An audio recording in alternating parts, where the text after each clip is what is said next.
பானையில் வச்சாங்க. 100 பானையில் அதை பிரித்து வச்சதுனால அந்த கர்ப்பம் வந்து 100 குழந்தையாக பிறந்தது.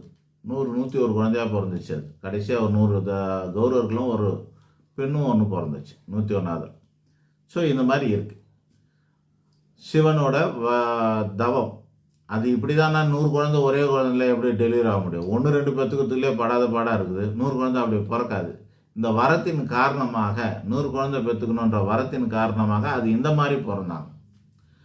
ஸோ சிவன்கிட்டே வரம் வாங்குற அளவுக்கு வல்லமை கொண்டவங்களாகவும் கணவருக்காக கண்ணை கட்டிக்கிட்டு உண்மையிலேயே கண்ணை கட்டிக்கிட்டு உலகத்தை பார்க்காம வாழ்ந்ததுனாலையும் அவங்க தவசியாக இருந்ததுனாலையும் பக்தியாக இருந்ததுனாலையும் அவங்க நேரடியாக ஒரு பாவமும் எங்கேயும் யாருக்கும் பண்ணாததுனாலையும் அவங்களோட சாபம் கடவுளையே போய் ரீச் ஆச்சு. கடவுளுக்கே பாதகத்தை ஏற்படுத்திச்சு. கிருஷ்ணரே அழிஞ்சு போனார். அவரோட வம்சமும் அழிஞ்சு போச்சுன்னு சொல்லுவாங்க. ஆக சாபம் கொடுக்குறவங்க யாருன்னு பார்த்து அதுக்கேற்ற மாதிரி தான் அது நடைபெறும்.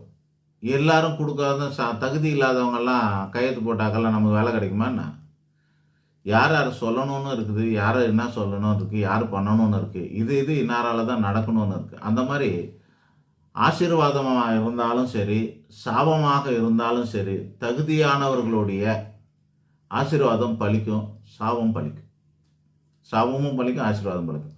இப்போ நீங்கள் முன்னாடி கேட்டதுன்னா 4 பேர் வாயில் விடக்கூடாது அப்படின்னா சாபத்தை குறிக்கிற வார்த்தை. அதுனா வாயில் விடக்கூடாதுனாக்கா வயிற்றெரிச்சல் அப்படின்னாக்கா அந்த வயிறுன்ற பகுதி இருக்கு இல்லையா, அதில் நாவல் பேண்ட்டு தொப்புள் குழிக்கிட்ட ஒரு சக்கரம் இருக்குது. 7 சக்கரம்னு சொல்லுவாங்கள்ல, அதில் அந்த சக்கரத்துலேருந்து இன்னும் பாட்டு போடணுமா, நீ அடி வயிற்றுலேருந்து கமலத்திலேருந்து, கமலம்னா தாமரை, அங்கெங்க தாமரை இருக்குது, அது ஒரு சக்கரம். அந்த அங்கேருந்து நீ பாடணும் அந்த மாதிரிலாம் சொல்லுவாங்க பாருங்கள். அதுபோல் உணர்ச்சி மிகுதியாக அடியிலிருந்து அந்த சக்கரத்தை எழுப்பி வந்து வார்த்தையாக வெளியே வரும்பொழுது அது கடுமையானதாக இருக்கும்.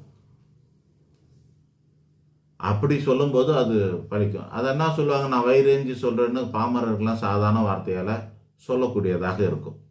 கிராமத்து ஆளுங்கள்லாம் யார் வாயிலையும் விழாத அப்படின்வாங்க. 4 பேர் வாயில் விழாதன்னா யார் வாயிலும் விழக்கூடாது. 4 பேர் நான் ஒரு ஆள் வாயில் கூட விழக்கூடாது. நல்லவங்க வந்து ஆசீர்வதிச்சா நல்லது. நல்லவங்க வந்து சாபம் கொடுக்கலன்னா கூட அது சாபமாக மாறிடும். அவங்க வருத்தமே இருந்தாலும் சாபமாக மாறிடும். ஆக